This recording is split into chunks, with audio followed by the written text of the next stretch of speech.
Do you suffer from painful, heavy periods, PMS, mood swings, or migraines? Are you tired of being told they are just normal parts of life? Or are you afraid your child's going to suffer these symptoms too? At Vividis, the full of life company, we take the pain, misery, and confusion out of those menstrual cycles and replace them with tools of empowerment and time management so you can be Vividis. Visit embracingflowpodcast.com for more information on transforming your cycles from ow to wow. Information shared on the Embracing Flow podcast is for educational purposes only. It does not constitute medical advice. Ever felt frustrated being told PMS, heavy bleeding, and cramping are just normal parts of life? You're not alone. I loathed my monthly cycle for decades. That all changed when I earned 3 health coaching certifications discovering something incredible. Your period is vital. It is an outward sign of your inner health, and it holds the key to unlocking your full potential. I've been there battling heavy, painful periods, and I turn them into cycles with minimal PMS and cramping. Today, I'm on a mission to share that information with you. Pour a cup of your favorite drink, get comfy, and grab your headphones as we embark on a candid and empowering journey of self-discovery. Together, we'll demystify menstrual cycles, explore cyclical living, delve into natural birth control, and guide parents through those crucial period talks with tweens and teens. It's time to break the taboo around menstruation and embrace the wisdom it holds. I'm your host, Heather Almendinger, and this is the Embracing Flow podcast. Hello, everyone, and thank you for joining us on Embracing Flow. I would like to introduce our guest today, an expert at Embracing Flow, Katie Bressack. How are you today, Katie? I'm fantastic. I'm really excited to be here. I am so excited to be here.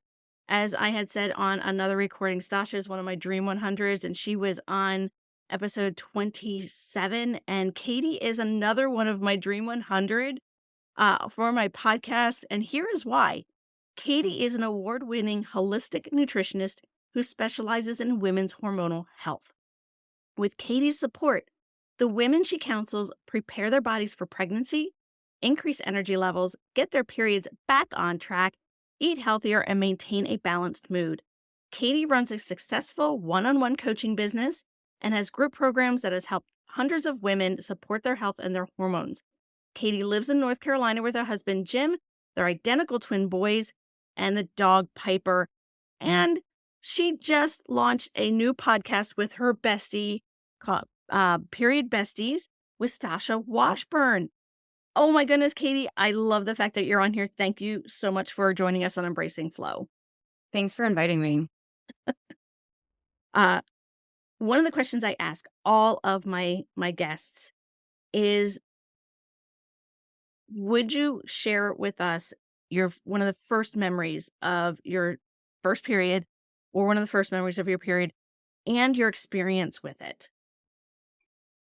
Yes, definitely. I love sharing this story because it just brings me back to childhood, and it's always nice to revisit different ways that you were living as a child. I grew up in the 80s and 90s. I'm an 80s, 90s girl. And I remember Stash and I were talking about this yesterday. So I'm going to preface this by saying in 5th grade, we watched a movie, like a period movie. And the girl in the movie, her name was Katie, and Katie got her period. And I just remember sitting there, it wasn't me, obviously, but sitting there so embarrassed because it was my name. So that's almost the earliest memory I have about thinking about my period, was that 5th grade movie. All the boys went in the other room and we all sat there, lights off, watching this movie. And then they gave us bags. And I don't remember what was in the bag. It was probably pads or different things. But we were just talking about that yesterday because I forgot about it. And I was like, oh my God, it was my name. And I just remember being so embarrassed. And then the summer happened. So the summer between 5th grade and 6th grade, I was down the street playing at a girlfriend's house, and we were actually playing with her dolls. She had American Girl dolls, and I did not have American Girl dolls. And that was such a big thing then, even. Trying to remember the year. This must be early 90s. I'm doing the math correct. I think it might have been 92.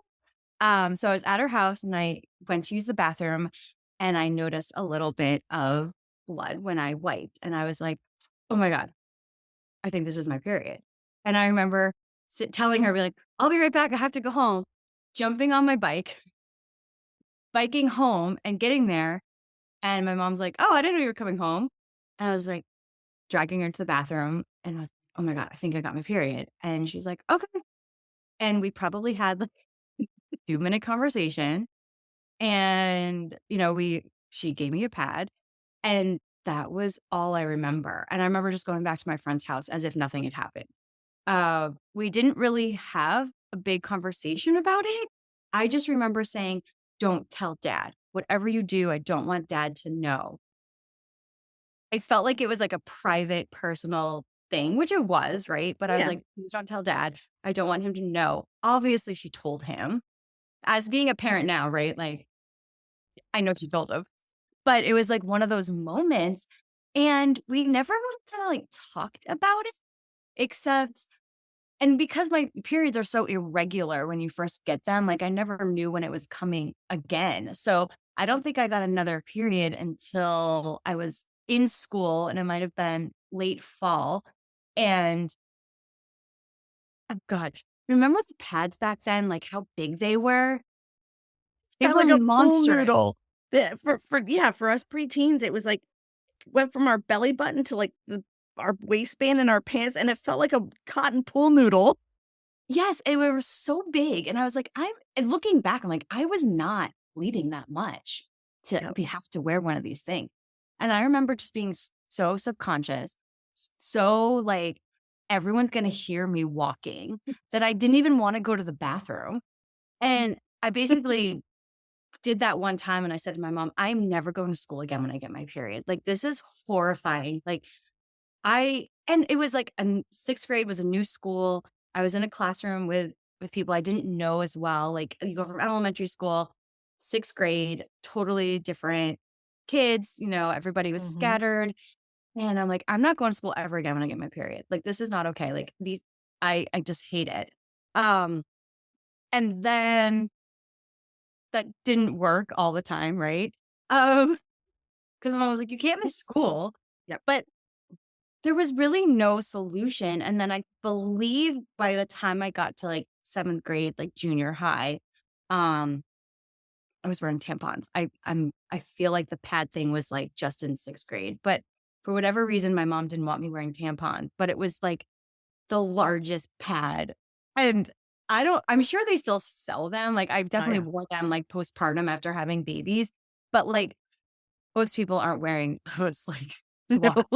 Especially, like, in 6th grade when you barely have a period. Yeah. Now they have, like, the teen size. I'm like, "Where were these when we were growing up?"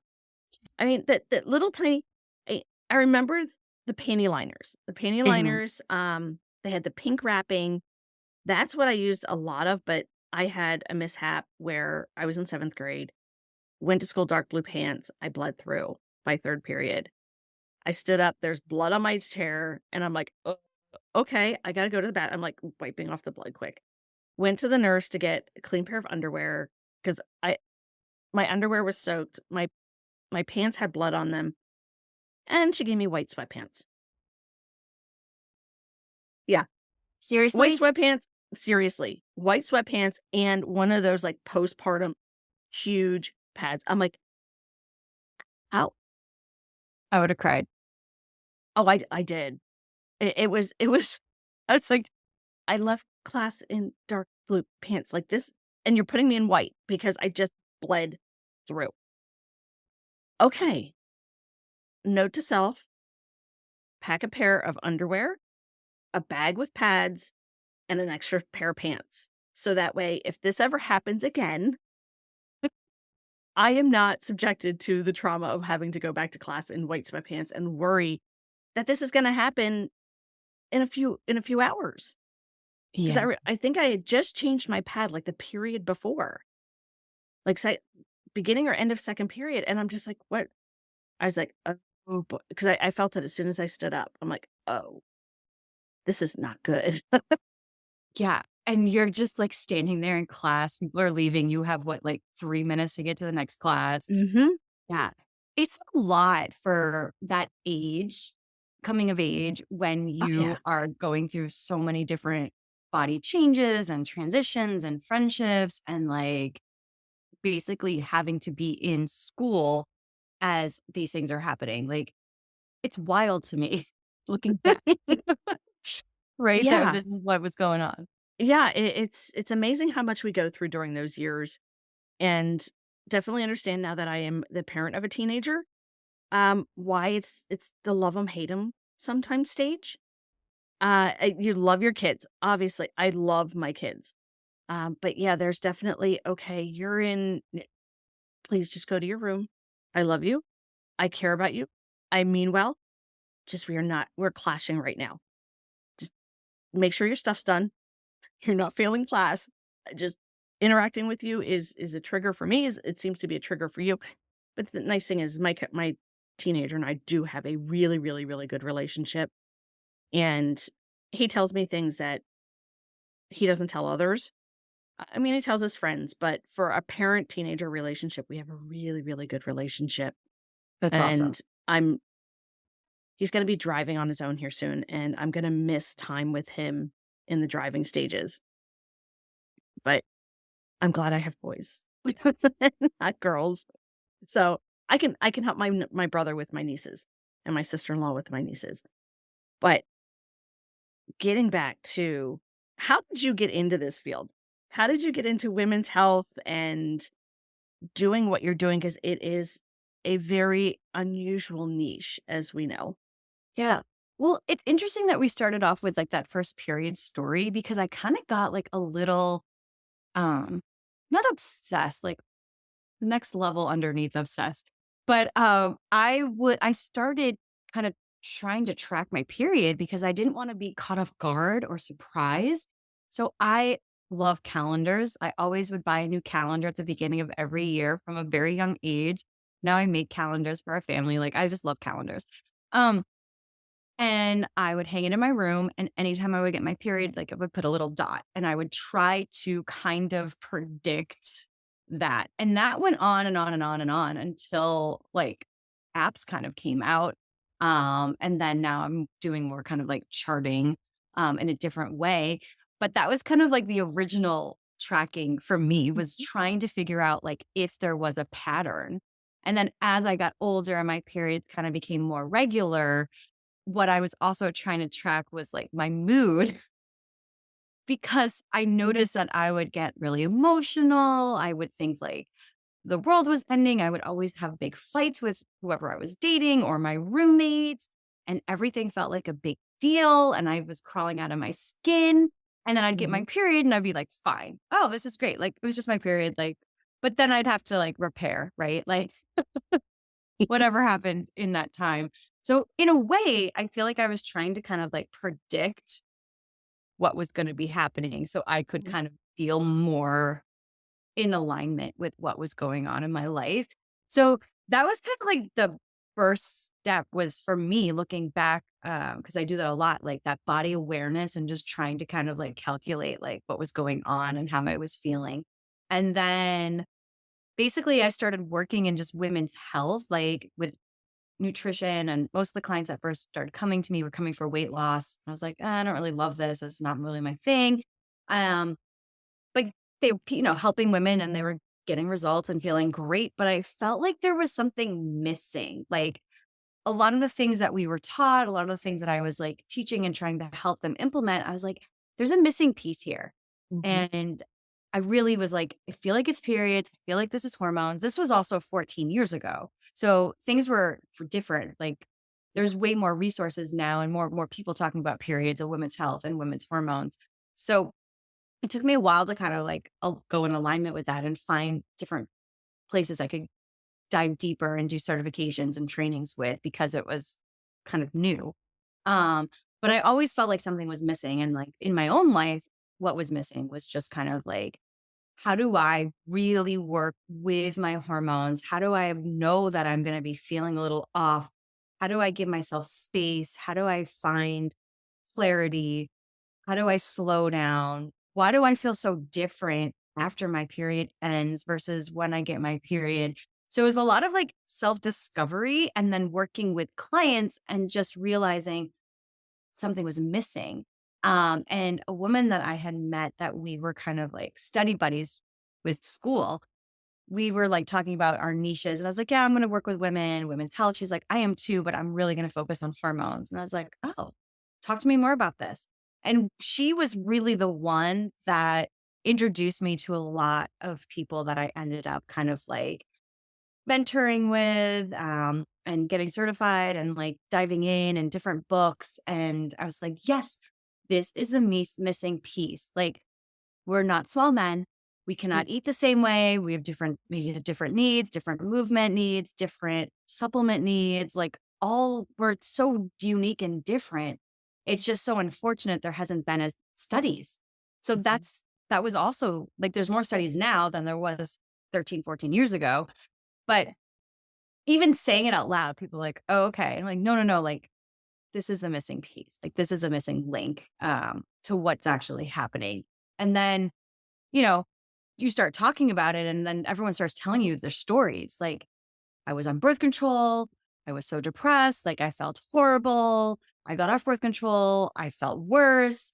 You know, so once you start sharing what you're doing, you start Mhm. hearing all these other unique stories. You're like, okay, like we're all on the same page. Like, we all need more information. We all are looking and seeking for support in a different way. Yep. Yeah. I hear the different stories in my families, and they're all similar, yet they're all different. The different path I went is most of my family, most of the ladies on my mom's side, they went hysterectomy, partial hysterectomy or full hysterectomy, depending on their age bracket and when it happened. Um, I'm like the only one that still is menstruating, that is not a teenager or early 20s. So I feel, and the reason I still am is because I chose not to go that route. I was having those issues that you had talked about with the anxiety, the depression, the what is going on with me. And I found out how to balance those hormones and how to include different foods. And it has made a world of difference. I don't have that anxiety like I did. And so and I learned from you, I learned from others in the space. So thank you for being one of the pioneers in this space and helping us understand that yes, there is something going on, yet we can take control of that, and we have a way of improving our lives without having to go on medication, or if we decide to come off medication, that there is an avenue to take that we don't have to feel like poop every single month for the how many years that we've decided not to be Mhm. on any medication or even feel like poop while taking the medication. Yeah. Is there a specific type of well, not type, but is there a specific person that you work with? Is it somebody who is in perimenopause, menopause, has endometriosis, PCOS, or is it uh, the full gamut, or is it the full range? Or is there a specific? Yeah, I really work with women through different like hormonal transitions. So I find that that keeps me on my toes and it also helps more women, because the foundation is so similar but different in each of those stages. So a lot of the clients that I work with, like in their 20s, early 30s, a few things are going on. Um, Lots of PMS, lots of maybe irregular period, or they are coming off of birth control and wanting to have an easeful transition. A lot of times they'll come to me, because they tried it themselves and went back on because they just weren't feeling good after and just realizing like, well, if I really support my body and I support eat more nutrient dense food, I really get some more supplements to help with that transition. So help a lot of women kind of like transition off of birth control if that's what they're looking for. Um, but that stress, like the 20s are, I look back now that I'm 45, I'm like, 20s were fun, but also very stressful, like trying to find your own way in the world, Mm. and it's a lot. So I feel like I could have needed me in my 20s a lot, for that support and someone to like help guide me and show me like, okay, this is what is going to really support your health, really support your hormones, um, in a way that's not restrictive and like you're not dieting and you're not cutting out all these different foods and different things like that based on like what's going on, right? Um, and then, I work with a lot of women kind of preparing for pregnancy, really getting their periods back on track. Some women are not getting their periods regularly. Maybe it's PCOS, maybe it's something else. So really trying to help like with that regular cycle and preparing for pregnancy and supporting egg quality. I work with women who are pregnant. And then I really love working with postpartum women too. I feel like there is not enough education and support in that phase. Like when you're pregnant, you're at the doctor's all the time. You have a baby and they see you at 6 weeks. They're like, okay, you're great. Like, go on with your life. Like, you're Yeah. fine. Come see me when you want to have a baby again. What birth control do you want to go on? It's a huge hormonal transition.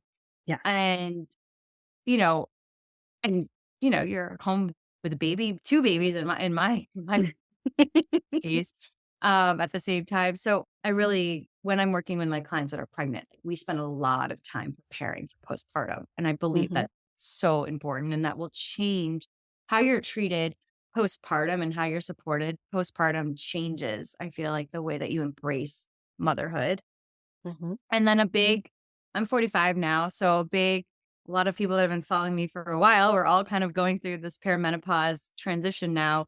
So working with them as well. But, the basis of it all is really eating for your hormones and keeping that blood sugar balanced, right? So whether you're preparing for pregnancy, whether you're in perimenopause, whether you're just having irregular periods, the foundation is very, very similar in the sense that we really have to balance that blood sugar and eat enough protein, fibers, healthy fats.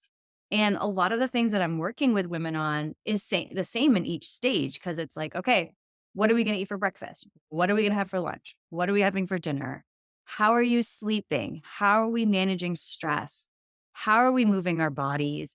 So it's kind of like the foundation is the building blocks don't really change drastically, but then there's other things that we can add in that will help with each phase in a different way. So that's what I love. I love kind of building the foundation and helping women really create that foundation. And everything sounds so simple when you say it out loud. And it takes time and it's challenging to make changes to your health and your Hmm. lifestyle, right? So everything that we're doing is like very realistic to the lifestyle, to the work, to families. I'm not giving more work, right? It's like, how do I make your life easier? Okay. You don't need to make a meal for yourself, a meal for your kids, a meal for your partner. Like, absolutely not. Nope. Like, let's just talk about simplifying everything.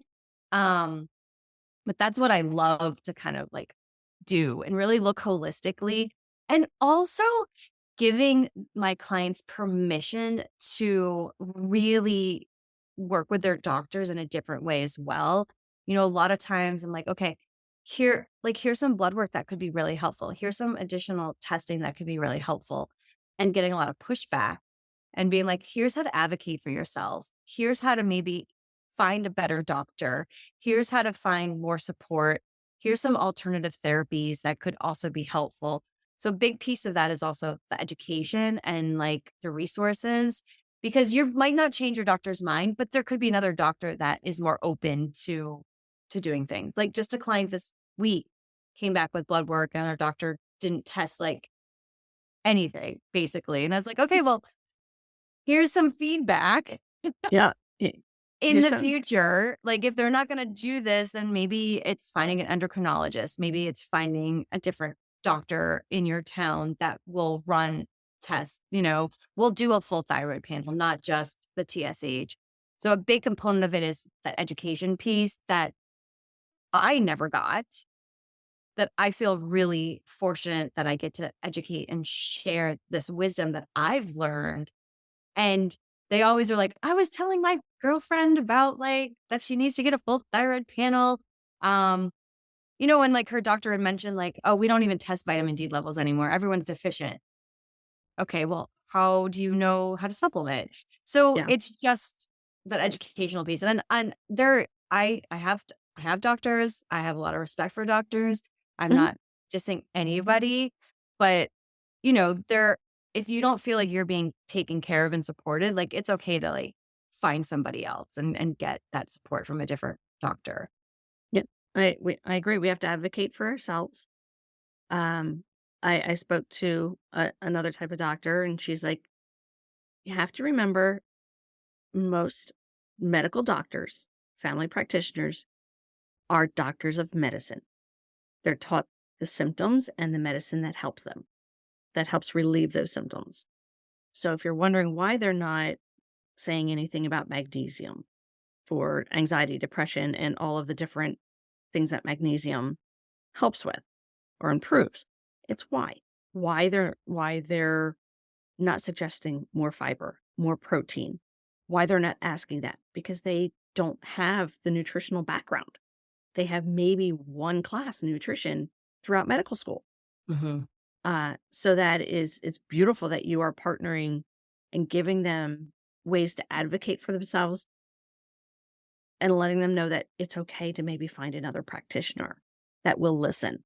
Not saying that that practitioner is bad, not saying anything of the sort, just maybe then that practitioner will be like, why aren't my patients staying? Why aren't my clients staying? And it's because you don't listen. They're not being seen, they're not being heard. And when you're seen and when you're heard, it helps in so many different ways. Yeah. And I think that's a big piece of just what I'm doing is really listening to what they're saying, but even what they're not saying, right? Like that energy, I can really pick up on people's energy and I ask questions. Like I hear this all the time. Like nobody's ever asked me this question before. And I've never actually felt comfortable enough to share that if someone did ask me. So just really diving deeper into their bodies and our bodies hold so much wisdom. And it's just, we're so busy that sometimes if someone's not asking us, we're not really checking in. So it's like Mhm. giving ourselves permission to slow down, to really dive in and ask ourselves, like, why am I not doing this? Like, what's blocking me from taking my magnesium every night? Uh, what is that? What is the story behind that? What's going on in the evening? How do we make this a priority? Because when you do take it, you do feel better. Mhm. Um, not if you're taking something and you don't feel better, okay, well, that's fine. But if you do notice a difference, like what's that story?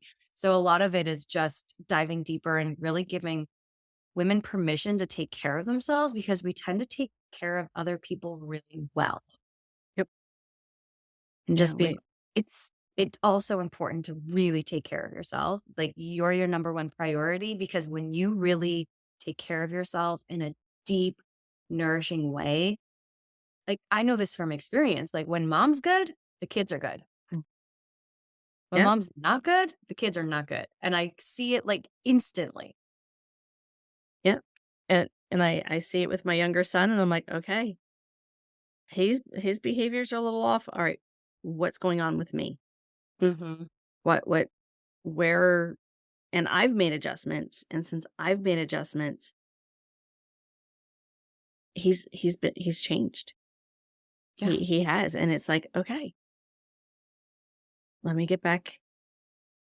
I lost where I was at, and like I said, when mom's good, kids are good, partners are good, everything well, not everything, I can't say everything is good, but the world is rotating in your sphere a lot easier than Yeah. when mom is off balance.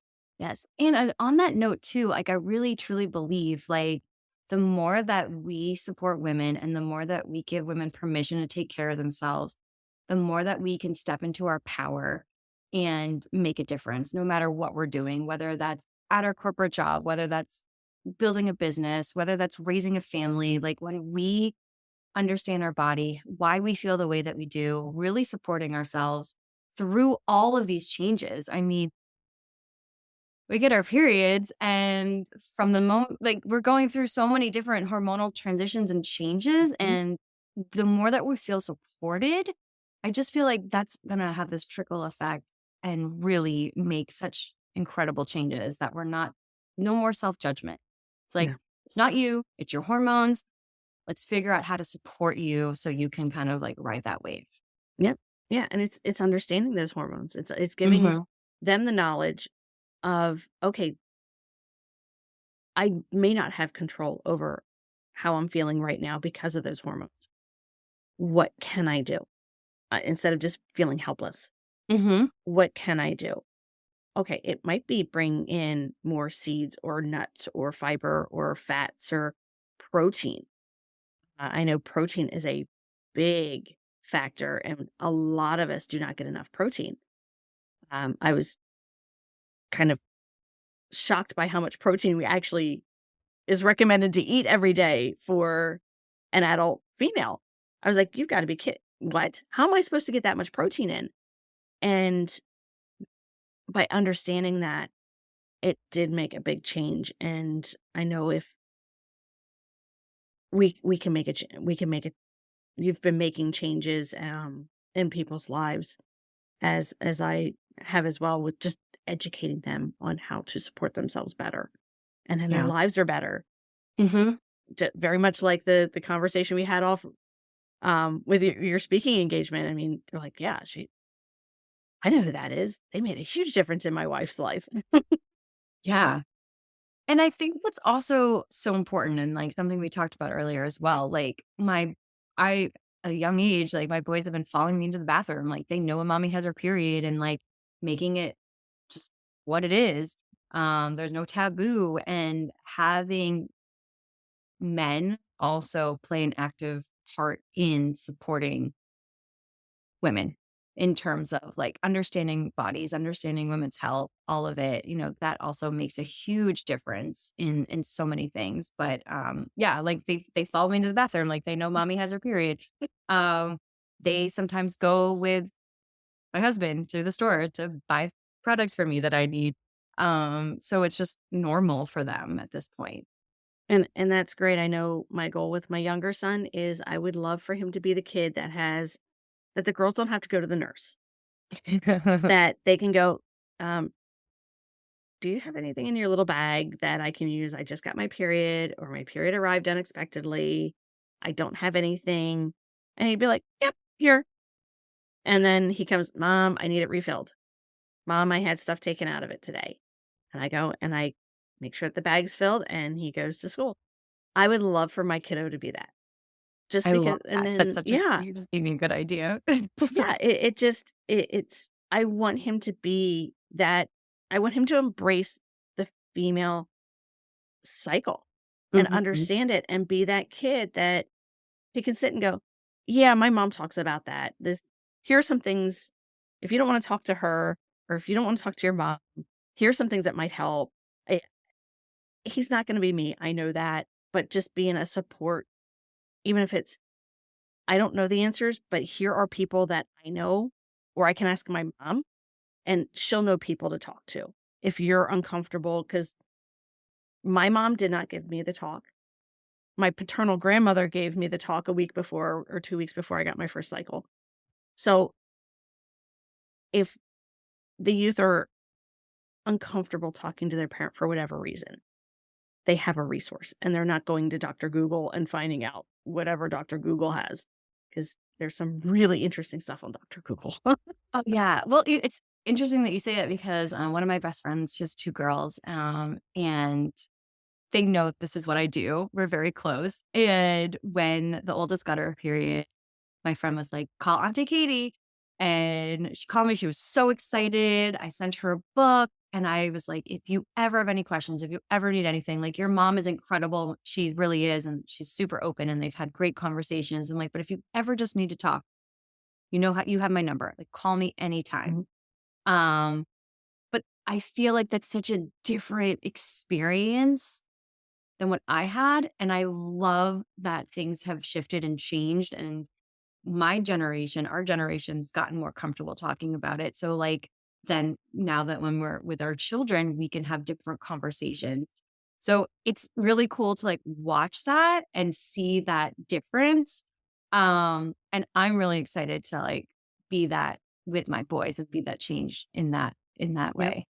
Yeah. I love, since I've gotten into the period space, I wanted to help the teens understand what's going on inside their bodies, understand their cycles, understand how the hormones play a role, and not just the typical estrogen, progesterone, but how our feelings change when we start becoming attracted to other individuals. And just the one quote that resonated with me was how our cycles as teens within the first 2 or 3 years of getting our period, how that can be used to potentially predict health issues as an adult. And I'm like, I had to read that. I heard it and I wrote it down. I'm like, I gotta read that again. So you're telling me that my period every single month can indicate a potential health problem in my 20s. Like, why weren't we told this? Yeah. And Here it is our monthly report card. yeah, it's a doctor's visit every single month. It Yeah. really is. And it's really cool because the more that you look into it, the more that you're like, what does my blood look like? Like, am I having cramps? Like, am I having a painful period? And I didn't before. Like, what's shifted? What's changed? Mhm. Like, is it a longer cycle, a shorter cycle? That's what I love. I Yep. love really diving into it and asking those questions and just, oh, yeah, like I was a little bit more stressed. Yeah, I traveled a lot for work. Oh, I definitely had, especially after the holidays, right? I actually wrote a whole article for this for the Reader's Digest, The Healthy, about how your period in January can tend to be the worst period of the year because we know the holidays start around Halloween, right? It's not Yep. Christmas. So it's like 3 months, it's 3 cycles of more sugar, more parties, more family time, and how that actually affects your period in January. So I love that because I love diving into it because there's so much information. But I love what you said about like how your first 3 years of your cycle predicts your health. Because if we can go back and really talk to doctors and really work on teenage cycles, then we can Mhm. improve longevity and health for all of Yeah. us. Yeah. It's the studies that I've come across, PCOS can be, um, I don't want to say predicted, but looking at the cycle, they can see if there's inflammation, if there's insulin resistance that can lead to PCOS. They can see that there might be a tendency to possibly get endometriosis within those first few years of getting a cycle. And if individuals who have these diagnoses knew that this was could have been prevented, that they didn't have to go through this, but they didn't know it because their physicians didn't know it, wouldn't they wanna possibly prevent it? I know a lot of teens are like, "I don't care. I'm not worried about my 20s. I'm not worried about getting pregnant. I'm focused on here and now." Yet if you can sit there and go, "Okay, how were your periods as a teen for those that are with PCOS?" "Well, they were horrible." "Okay, how?" "They were painful. They were heavy. They were they were long. I was bleeding for 7, 8, 9 days and heavy bleeding." Like, okay, if you when you were experiencing that as your teen, if you had a solution, would you have done it? Maybe. And just talking to them now while they're going through this, if there's a solution, would you follow it? Would you be interested in it? Sure, a lot of them be like, yeah, if I can get rid of this painful, heavy, nasty feeling every single month. Yeah, Yeah. yeah. It it it is a doctor's visit every month without our age had the paper gowns. They don't have the paper gowns now, but without the scale, without going somewhere, it is an outward sign. The colors, the paint, it's amazing how our bodies work and Yeah. how we're not educated on it. No, and I really believe the more that we can educate starting as young as we can, but also re-educate ourselves, Mhm. Absolutely. right? And really seeking out that information and really understanding our own bodies. Like women I work with that are going through perimenopause, like no one's ever asked me. I've never had these conversations, I just know something is like terribly going wrong. Mhm. I just don't feel like myself, like haywire. Um, and I turned 45 in March and I noticed the past like 6 months, like my cycle's changing. Like I'm readjusting. I'm constantly checking in every month. Like, what's going on? How do I manage stress differently? Like, how do I support myself through this? I had a heavy period this last cycle. I'm constantly going back into it. I'm also fortunate that I have been doing this for so long that the foundation, I'm not starting at the foundation. It doesn't mean that you can't start at the foundation if you're 48, 49, 50, No. whatever, that you can start anytime. Mhm. People just always ask me, well, why are you like not feeling all of these things? I was like, oh, it's just because I've been doing this for a while. It doesn't mean that I'm having perfect periods anymore by any means, but I understand how you're feeling because I felt that way like in my 20s and Yeah. realized, okay, something needs to shift and change. Yeah. So I've been doing it just for longer, but it doesn't mean that you can't start anytime. I don't think it's ever too late. My mom is 73 and I'm like, you could be doing all these things to support your body in a different way, even though you haven't cycled in a very long time, like lifting weights, different types of supplements, like just for longevity. It's never too late to like support your health and to support your body and your hormones. Yeah. No, I agree. Let's see, I'll be 47 in November. I was 45 when I started. I mean, I had the calendar and I'd circle when I'd get my period. Uh, but actually, like, really tracking and really noticing a difference happened when I was 45. I was like, "I'm tired of these heavy cycles. I don't wanna be on any more medication. How can I fix this?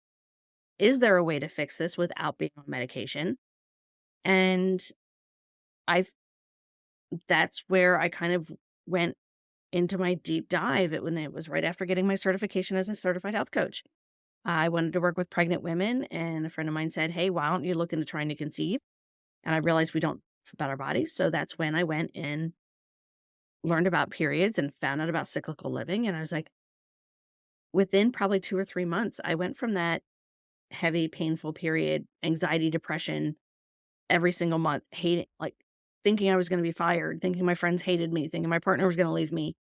To actually, my period arrived. And I'm like, wow, it's just there. That release feels beautiful. There's no pain. It's not heavy. It's bright red. There was no anxiety or depression leading up to it. What did I do? Oh, that's right. I supported my body with certain foods. I have a sleep routine. I moved my body. Let's see if this happens next month. Same thing. So, yeah, definitely can start at no matter what age, even if you're no longer losing that endometrial lining. And I explain that to many ladies as well. Yeah. Because I talk a lot about like the moon cycle, Mhm. way back in the day, we were just so connected to nature and the moon cycle and how we can continue to do that as we no longer cycle. There's so many things that we can continue to do to just tap into our bodies and just slow down and nourish. I believe there's a full moon tonight, actually. Today's the 23rd, right? Yep. So the full moon tonight. But I always notice, like, depending on the seasons, like, I'm either more energetic with the moon or I'm, like, more tired. Like, this moon is making me more tired. Yep. Um, so we can continue to just be connected, and I think that's the whole thing, like, how do we become more in alignment with our cycle, with the seasons of life, but also the 4 seasons, and then how can we really nourish ourselves in a way that feels lovable and like fun. And so much of, the diet culture is about restrict, cut out. Yeah. And That's that's not how not our so. bodies were meant to support itself. We Hmm. we we we are to have abundance, just in moderation, but not to cut out anything. Yeah. Unless there's are very specific Yes. things, But that's what I'm here for. Like, okay, what are you eating? How are Mhm. you feeling? Is there something you're eating that's contributing to more of that PMS? Is there something that you're eating that's making you feel a little bit more anxious? Um, you know, unfortunately or fortunately, it's usually a lot of times sugar. We when we're eating in a certain way for a very long time, it's hard to know like what comes first, right? The Mhm. sugar or the stress or the sleep, right? And then when we dive deeper, like we can make connections. So it's all about just making those connections. And it's not that you're never gonna have sugar again. It's just that you're gonna have protein and then a little bit of sugar. And just know that you might feel a little off. And it's because of the sugar. It's not because of anything that your brain is telling you. Yeah. Right? Because our brain can tell us lots of things that are not true. So it's like just having that knowledge about your own body and how it's responding. Same thing goes with caffeine. Some people are like, oh, caffeine doesn't bother me at all. I can drink like 5 cups of coffee a day. And then when we dive in, they're like, are you sleeping? Like, are you waking up a lot? Like, are you feeling anxious?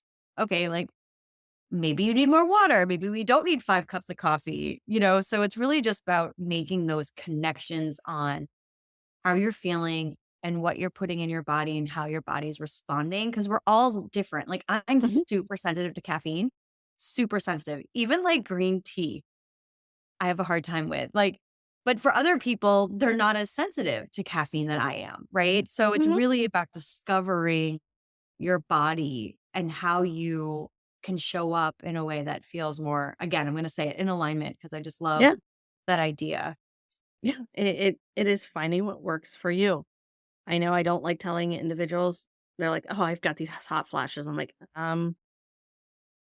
unfortunately, caffeine, sugar, and alcohol can increase those hot flashes." And I'm like, "I know, no, the wine that you drink can," and they're like, I'm like, "Don't shoot the messenger. I'm just letting you know that these things could be contributing to your hot flashes. Not saying you have to cut it out completely. Just be cognizant that it could be contributing to it." And what is that relationship, right? I always Mhm. ask, like, what's that relationship with the wine, with the sugar, with any other Yeah. thing that we've been taught that helps us unwind, right? What is that relationship? And can we find other things that like also help you feel calmer and more relaxed? Like a lot of times, if the wine is, I've had a really busy, stressful day, I need some way to unwind. So it's like, okay, well, maybe you do that once in a while, but how about like a hot bath or a hot shower or a walk? What are some other ways that we can stimulate that same feeling without you feeling the after effects of that? Yeah. Right. Yeah. Because you're never not going to have wine again. You're never not Mm-mm. going to have sugar again, but we can incorporate other things that give you those like happy feelings, or those Yeah. relaxed feelings, like Yep. all of that. And it could be taking a bat to a heavy bag for about 5 minutes and then stretching and being like, "Okay, that was Yeah. better than wine." Yeah. Like lately, I've been really into hot showers at night. I've noticed Mhm. like that in the past few months, like as I mentioned, my cycle's been a little different. And that hot shower at night, like really just like gets me, I've been sleeping deeper as well. And I struggled with sleep for the majority of my life. And now I like, it's so sacred. I'm like, this is what I'm going to be doing. This is how Yep. I'm going to fall asleep. I have the whole routine. My husband laughs at me, but I'm like, I'm sleeping. Yeah. Yeah. "Hey, this is my sleep routine. It works for me. You want me to be happy. You want the boys to be happy. You want the dog to be happy. You wanna be happy. Let me have my routine. Yeah. Don't mess Well, with my it's sleep funny routine." because I'm like, if I sleep, I can do anything well the next day. Like, Mhm. I can work out, I can take care of the boys, I can do all the things I need to do. If I do not sleep well, like, don't even talk to me. Like, just leave me alone. I will give you a warning. But I think because for so long I was living in this fight or flight because I wasn't sleeping well, that now I just really cherish Yeah. the sleep in a way that I'm really lucky. I worked really hard on it, but and I know things are going to shift and change again. So I'm like, okay, but this hot shower time, this is good. Maybe it might be Epsom salt bath or an Epsom salt like foot soak. Who knows Yeah. with the extra magnesium? But and magnesium's been a lifesaver. I meant to mention that earlier. Like that's my number one recommendation to pretty much every single one of my clients is Yeah. magnesium. And everybody feels like so much better. Yeah. And it's knowing which magnesium to take. Hmm. I hear people, I have a sign when I do different shows and it says, "Do you feel this?" And there are signs of magnesium deficiency. And they're like, "Yeah, I have all that, but I'm like, are you taking magnesium?" They're like, "Yeah, I take this brand." I'm like, "What combination of magnesium are you taking?" Because there are several different types of combinations, and depending on the combination will determine what it's doing in your body. And they're like, "What?" And it's like, "Yeah, magnesium oxide helps release stuff out of your colon. Magnesium stearate lubricates the colon to help release that stuff." Knowing what your body needs. And they're like, "I was just told to take magnesium." Or why wasn't I told to take magnesium or a certain kind of combination? I'm like, I don't know. I just know that this is what I know and what I'm sharing with you. You may try it. It may work. You may try it. It may not work. But that's what I have found has worked for other people. 100%. Yeah. And even the magnesium sulfate in the salt baths. Yeah. Because I make a magnesium cream, I make a magnesium spray, and people are like, "Does this really work?" I'm like, it's helped me sleep at night." And they're Yeah. like, "Really?" And I have people, they're like, "I have not slept that well in I don't know how long." Yeah. And it's just it's magnesium chloride that they spray on or they rub into their shoulders or their belly or wherever they put it, and it takes the pain away, it helps them sleep, and it's amazing what magnesium can do. Yeah. And I Definitely. warn them, it might sting, especially with the sprays and the lotion. It might sting. That's just your body absorbing it very quickly. 'Cause Yeah. that I know people that do the lotion a lot and love it and like put the spray in the bottom of their feet because you absorb it faster. Yep. Yes, so many different things that you can do. So that's the thing too. If you try something and it's not working, then let's try something similar that could be just as Mhm. beneficial. Like great example, different types of magnesium, right? Um, all of us respond differently. So let's Yeah. don't give up. No, no, no, do not give up, and if you have any questions, follow Katie. Where can people follow you, Katie? Where can people find you if they wanna find out what those foundations are, or even to start on those foundations that we talked about earlier? Where can people find you? I'm everywhere at katiebressack.com website. Instagram is kind of where I hang out the most. I'm also on Facebook. I do have a Facebook group. If you'd like to join, you can just sign up for my free gift and it will take you there. So it's just katiebressack.com/free gift and reach out anytime. Like if you have questions, DM me, send me an email. I'm always here to help and support and share how I can support you or even like lead you in a direction of someone that could support you better in a different way, I guess I should say. And then there's your podcast, which is a different type of podcast than a lot of us are used to. Most of us have the conversation like Katie and I have been doing. Katie, can you explain a little bit more why your podcast is a little bit different and what you and Stasha are doing on your podcast?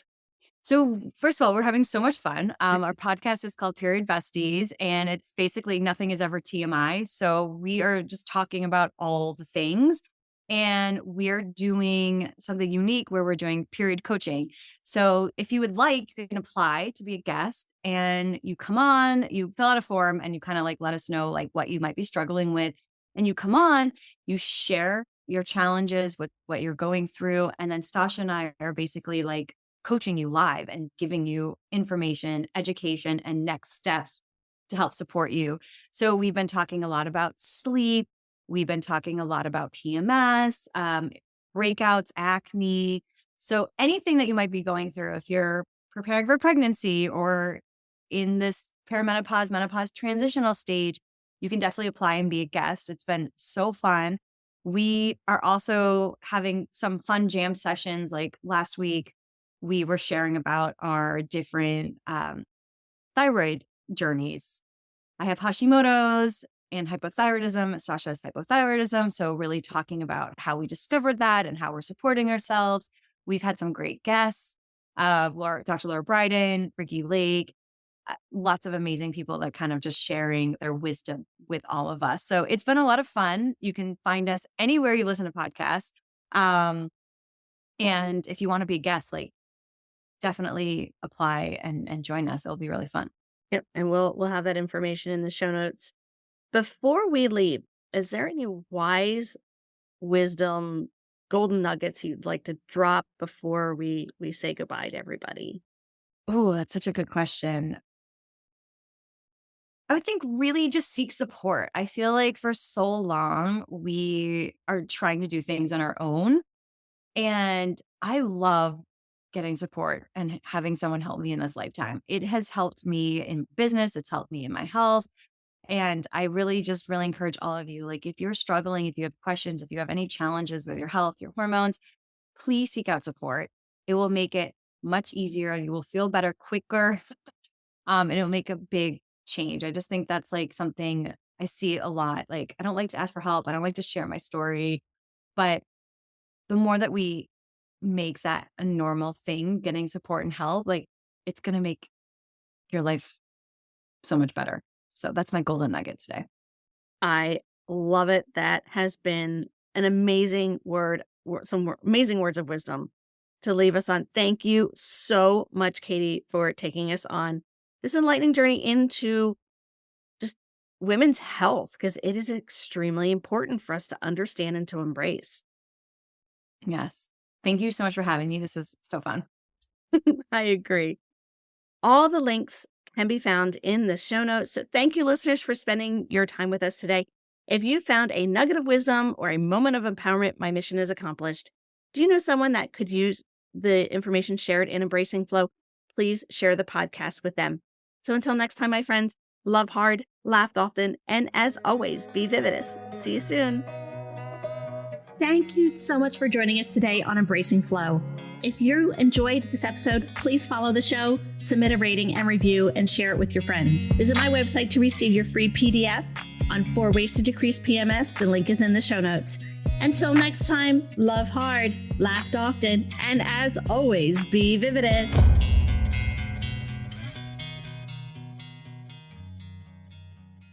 Information shared on the Embracing Flow podcast is for educational purposes only. It does not constitute medical advice.